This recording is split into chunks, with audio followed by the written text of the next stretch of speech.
Beijing, 1995, and over 30,000 women and men attended the largest meeting the United Nations has ever held, the 4th World Conference on Women. This is a long-awaited day. 189 governments committed themselves to policies to improve the lives of women, policies on poverty, violence, education, health, reproductive and sexual rights, and women as leaders. But agreement is one thing, action another. For this edition of Life, broadcasters from 26 countries contributed their reports on just what has been achieved and just how far there is still to go, 5 years after Beijing.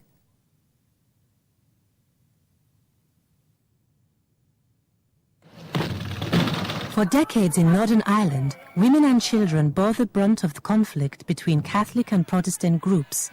But over the last 5 years, women's work within the community and their approach towards peace finally gained recognition. Women united across the peace line because it was easier for women to cross. So therefore there was a great networking set up over the really bad days of the Troubles. I live about 200 yards from the peace line, and the peace line's 23 feet high and runs for 11 miles. Now the problems on both sides of that brick wall were the same.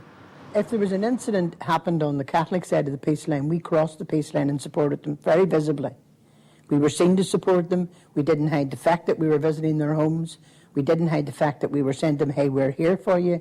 And on the same way, if anything happened, for instance, when the Shankill bomb happened here, and we had a dreadful Saturday afternoon when 9 innocent people were killed, again, the Catholic people supported us. And it's all about being visible and standing together. There was a feeling that the future of Northern Ireland was going to be decided by men. And while 20 or 30 years ago this might have been acceptable, but in the 1990s, you know, people were saying, hold it a minute.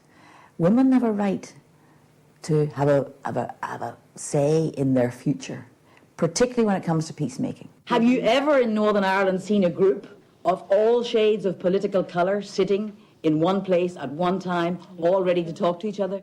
So in 6 weeks, we stood for election and came 9th party in Northern Ireland.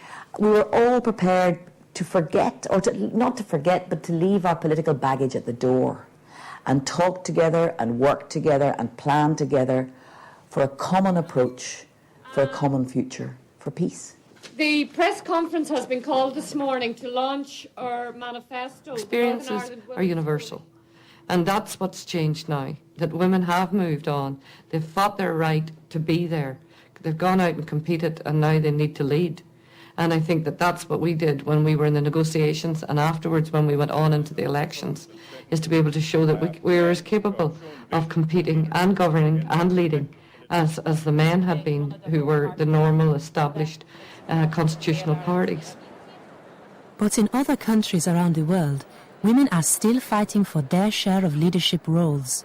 In some countries, the leadership is really trying to, be more articulate and speak out, but that's not uniform. And so I think we must make sure that all countries now start to give some, strong support at the leadership at all levels, religious, political, etc.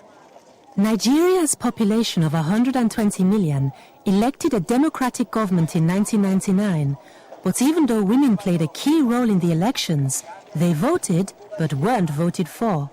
Only 15 out of 469 members of the government today are women. Terri Harriman is one. She represents Warri City in the oil-rich Niger Delta, a region where the wealth of natural resources, unemployment and environmental pollution sit uncomfortably side by side. But Terri Harriman's success did not come without a fight. My election was in February 1999, and I contested against two men, one in PDP, one in AD. And everything went well. Then suddenly we heard that the results from Warri and certain other areas in Delta State were being suspended for security reasons. I refused to declare my result for the next 3 weeks. By this time I had my certificate I had won. We published it in newspapers. Finally, INEC National was forced to declare and accept that we had won. And so finally, we were declared winners. Immediately, we were taken to tribunal by the people who had lost. My election was annulled. We then had to go to the Court of Appeal.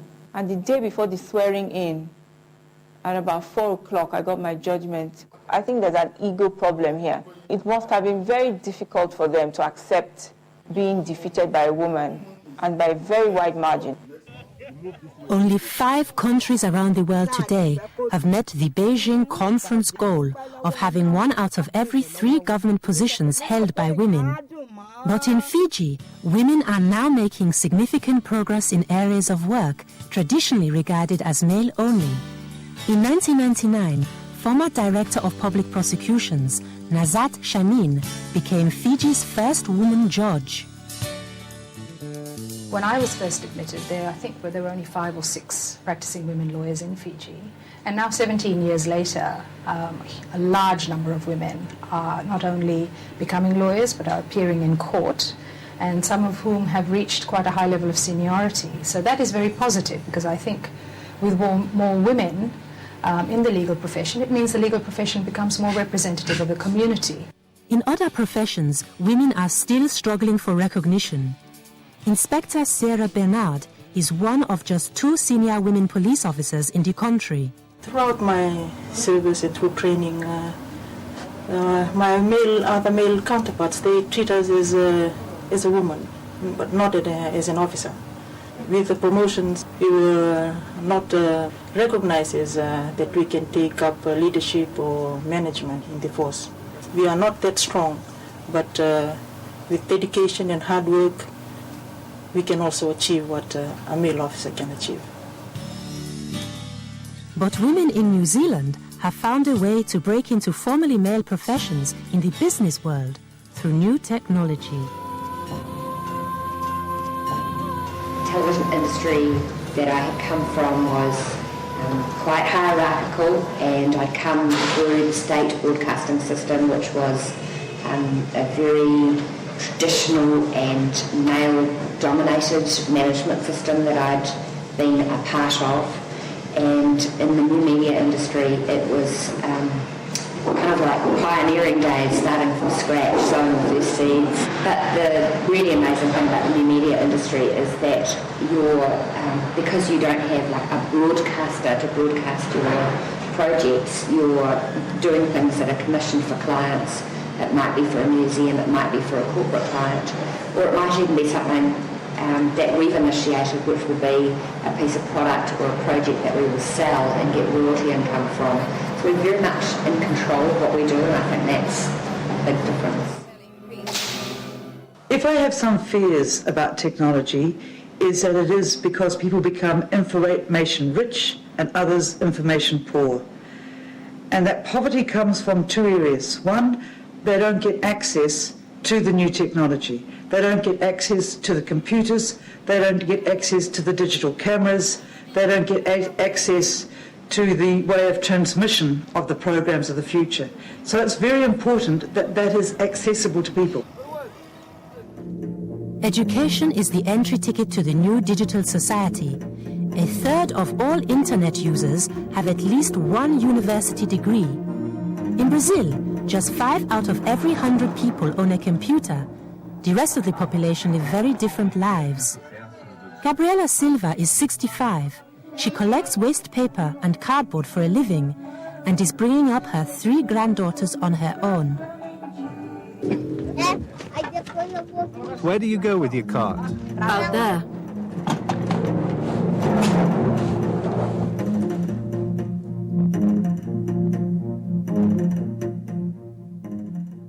When I left my husband, I was pregnant.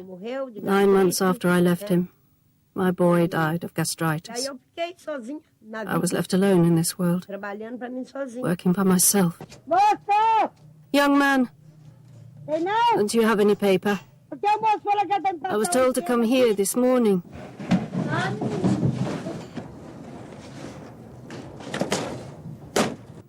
All of us must struggle to live. You won't get anything without struggling. 2.20 for all the material she's brought. 2 reals and 20 cents.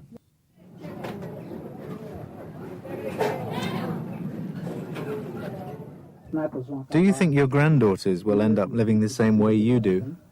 Young man, I pray to God not, because I have suffered a lot. I pray to God that they get a better job, that they can work and have a better future. I hope God won't let them end up like me.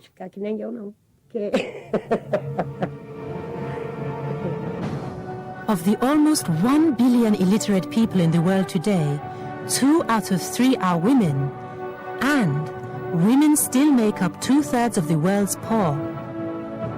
Over the last 5 years, poverty among women has actually increased. The ability to choose, to have a say in their future, is also fundamental to young women, especially when it comes to deciding when and if to have children. According to the UN, more than 500 million teenagers become pregnant every year. In the case of teenage reproductive health issues or adolescent, these are extremely sensitive. It's a common thread that runs around the world. It's not like the industrialized countries are now above it and have programs, that allow information and services. In the case of the UK, teenage pregnancy is extremely high compared to the rest of Europe. And, the government has been trying to introduce sex education programs, responsible behavior, based on the experience of some of the other European countries. And I've seen that some teachers refused to teach them. Some of the parents have objected. The same kind of resistance that you get in some developing societies. Parents say that, our teenager doesn't need this information. It will encourage her or him to have sexual activity. I was 15 when I had Dean. I was 14 when I fell pregnant. I never really faced reality until I was about 6 months. Then it was about a month getting working myself to tell Mum and Dad, and they were just really shocked and they were upset that I was only just turned 15 and I was pregnant and that I was having sex at such a young age. I think it just disgusted them. Many teenage mothers leave school with little or no formal qualifications. On the outskirts of Edinburgh, in Craigmillar, a school-based project, the first in the country, is helping young mothers continue their education, giving them more opportunities and choice. I was in a long-term relationship. I'd been with my partner since I was 12. When I was 16, I decided I wanted a family of my own. Why, I don't know. I think it was because I'd been babysitting, And I thought babysitting was pretty cool stuff, Put the birds to the beds, had a party, kind of that. I just thought it would be like that for me. But it wasn't, obviously. When I was at the school, I wasn't encouraged, it wasn't smart to be smart. When I did leave, I didn't have any qualifications, I had nothing. I suppose I thought there was nothing else I could do but be a mum. Girls see you with the buggy and that and think, oh, that looks good, I'd like to have one, but it's not like that. It's very hard, and I wouldn't advise anybody at this stage to go and do it. Tell them to wait until they're older. The whole concept of women's right to choices in their lives, of their autonomy, is still novel in many parts of the world. Women are still regarded as chattels, possessions to be bought and sold by men, and violence against women is still seen as just a minor infraction of the law. I ran down to the police station one morning at 3 a.m. when my husband beated me up. And when I got to the police station, I opened a charge against him. And the guy said to me, the policeman told me, I can arrest your husband, but it's going to be in exchange for sex. Secondary victimization means the lack of investigation, the lack of proper follow-through, the lack of providing witnesses, with protection, the lack of getting information from victims in terms of strengthening the case, the inadequate training that is given to police, which makes them insensitive to rape survivors. And I think also just generally, both, not just the police, but the magistrate, the prosecutor, the interpreters. A special police team is investigating the brutal abduction, torture and rape of a 24-year-old woman. Fearing for her safety, she's been moved to an undisclosed location. Gauteng MEC for Health and Safety paid her a visit before she was relocated. We have to make sure then that we do not allow such barbaric acts actually being orchestrated in such a peaceful and democratic country that we have. We do have laws. Makhosi knew her attackers. She told the police she'd ended her relationship with her boyfriend, but he'd come back with his friends. They put me in the boot of the car and took me to a wooded area.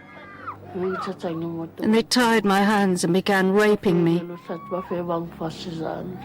When they stopped raping me, they started hitting me. I don't remember much of what happened next. I didn't regain consciousness until I woke up in hospital 7 days later. It's time to get involved, each and every one of us. It is time that if the neighbours beat each other up, to go there and say, stop it. You're not going to allow this to happen. If there's a rape, to report it. And if the criminal justice system is victim-friendly, we won't have a problem. Now when she goes to hospital, you see, they've given her a pass out so that she can come home to visit. My heart is very painful, because if the culprits see her again, they'll kill her. They're in Johannesburg, at Park Station. They come the first time. The police came. The first time I was when I was in hospital. And they told me that they had found one of the guys. But they haven't taken me to identify him. That was the last time I heard from them. I'm angry with them because they don't seem to be doing their work. They should have caught all those guys last year. I'm sure they're just sitting there doing nothing. In South Africa, only 1 in 20 men tried for rape are convicted. A UN report shows that around the world, 1 in 3 women have suffered physical abuse from someone close to them. But violence against women isn't only physical. Women's second-class status and lack of legal protection make them particularly vulnerable. In Central and Eastern Europe, ruthless criminal mafias have taken advantage of collapsing economies to traffic in drugs, alcohol, cigarettes, and women for the sex industry. Sexual slavery has increased dramatically in the 5 years since Beijing. Virginia's story is all too common. I'm an orphan. It happened after I graduated from school. I wanted smart clothes and something more. It was then that the offer came of employment in Germany. Well, I agreed. 2 guys came to have a look at me. They seemed to be pleased with what they saw. They told me I would have to go to Kaunas to pick up my visa. They promised everything would be fine after that. So I said, okay. I would go. They took me somewhere. I had no idea where, just took me somewhere. From what I know, it was Tel Aviv. They called that place Makon. It's the Jewish word for brothel. A man came up to me in the evening and told me I had to have sex with some men. I refused to begin with. Then he hit me, and I had to obey. What else could I do? They kept me locked in like a prisoner. I wasn't allowed to make phone calls either. Later, they told me they'd paid $10,000 for me, which I would have to work off.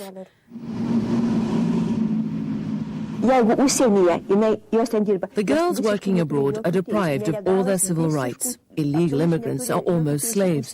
But when the girls return, the situation changes again. In theory, there's groundbreaking legislation that states that traffickers can be sued for damages, both materially and morally, caused to the victims of sexual abuse. But in practice, this is not done because of lack of money. It's only possible to bring charges against the actual person who's involved in trafficking. Until now, none of the traffickers have been prosecuted. According to the 1999 Human Development Report, there are 500,000 women being trafficked into Western Europe alone, a business worth $7 billion. 50% of the migrants are women, and women are much more subjected to all kinds of violence and trafficking in these situations than men are. And you see these examples in several countries around the world. And trafficking doesn't just happen in Central and Eastern Europe. In Sweden, the law itself means immigrant women are vulnerable to abuse. When foreigners marry Swedish nationals, they are only granted a residence permit for 1 year at a time. If the marriage fails before 2 years, the foreign partner is deported. I've got a friend, a Swede. She has a dance school, a place to teach people how to dance. She's the one who brought me here. And it was during that time that I met my ex-husband. I loved him, but he has destroyed my life. The day came when he told me, "You must go to Malmskillnadsgatan and work as a prostitute. You must go out and earn money." Amy ringde till kriscentrum på jourtelefonen. Var väldigt Amy rang the crisis centre and wasn't sure at all that she would get any help because she was married to a Swedish man who had told her that no one would help a black woman, no one would help a Negro slave. In May 1998, he threw me out. And I was outside in just my underwear, with nothing. But when he saw the police from the balcony, he ran and opened the door. Then I was able to get my jeans and a T-shirt. Ulla Hoffman from Sweden's Left Party lobbies for immigrant women's rights. As the law stands, all the man has to do is ring the Swedish Immigration Board and tell them he has thrown his wife out. And then the Immigration Board is there to ensure that the woman does not receive a residence permit. The man is then free to try the next woman and the next. After Amy appealed against the decision to the Alien Appeals Board, her ex-husband even tried to put pressure on the board to back him up by writing to them direct. Dear authority, as Amy's former husband, I cannot make any recommendations for her to be granted permanent residence in Sweden. But if I had agreed to prostitute myself and be with him, then there wouldn't have been this problem. But I refused to do this. And that's why he threw me out, because I refused to prostitute myself. I have reported him to the police several times. He treated me like an animal. On July 1st this year, a new law comes into effect which will make it easier for victims of abuse like Amy to remain in Sweden. For Amy, though, it's probably too late. She's steeling herself for the day when the Swedish Immigration Authority puts her on a plane back home. I think you need actions at two levels. One is the change in the law, but the more important action, because that will prohibit, but to prevent it is really changing the attitude and the minds of people. And that's where you need leadership, you need active advocacy, you need civil society groups to speak out about these issues. You need women themselves to speak out, but you need also men to support that change.